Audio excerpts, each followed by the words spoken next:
আগরতলা শহরে অলিতে গলিতে লম্পট বাইক চালকদের যন্ত্রণায় অতিষ্ঠ মানুষ।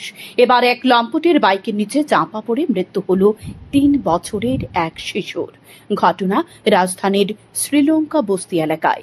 মৃত শিশুর নাম আবিদ দাস এবং অভিযুক্ত বাইক চালকের নাম উজ্জ্বল মিয়া। ঘটনার বিবরণে জানা যায়, সোমবার সন্ধ্যায় ৫টা নাগাদ অভিযুক্ত উজ্জ্বল মিয়া দ্রুতগতিতে বাইক নিয়ে যাওয়ার সময় ৩ বছরের শিশুটিকে ধাক্কা দেয়। মাটিতে লুটিয়ে পড়ার পরেও লম্পট উজ্জ্বল বাইক না থামিয়ে শিশুটিকে চাকায় পিষে দেয়।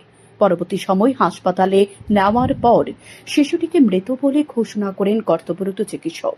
অভিযুক্ত লম্পট যুবককে পূর্ব আগরতলা থানার পুলিশ মঙ্গলবার গ্রেপ্তার করেছে বলে জানান পশ্চিম ত্রিপুরা জেলা পুলিশ সুপার কিরণ কুমারকে। তিনি জানান, শিশুটির মৃতদেহ ময়নাতদন্তের পর পরিবারের হাতে তুলে দেওয়া হয়। এদিকে অভিযুক্তকে আদালতে তোলা হবে। जैसे कि आप जानते हैं, कल शाम को अराउंड 5 बजे एक एक्सीडेंट हुआ था इधर श्रीलंका बस्ती में। एक छोटा बच्चा 3 ईयर ओल्ड बच्चे का इसमें मौत हो गया था। तो अभी हम लोगों ने उसको जो अक्यूज़्ड है उसको अरेस्ट कर दिया है, तो अभी कोर्ट में फॉरवर्ड हो जाएगा। इसलिए हम लोग लॉ एंड ऑर्डर ठीक रखने के लिए सभी अरेंजमेंट्स किया है और मैं खुद आके इधर सुपरवाइज करता हूँ। এ ঘটনায় ব্যাপক ক্ষোভ সৃষ্টি হয়েছে স্থানীয়দের মধ্যে। ঘটনার পর এলাকায় পরিস্থিতি উত্তপ্ত হয়ে ওঠে। পরিস্থিতি নিয়ন্ত্রণে আনতে মোতায়েন করা হয় পুলিশ ও আধা সামরিক বাহিনী। সকলের অভিযোগ, এলাকায় কিছু বখাটে লম্পট যুবক প্রতিদিন নিয়ন্ত্রণবিহীনভাবে বাইক স্কুটি নিয়ে চলাচল করছে।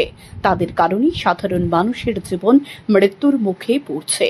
তাদের দুরন্ত বাইক আটক করার জন্য কেউ জীবন ঝুঁকি নিচ্ছে না।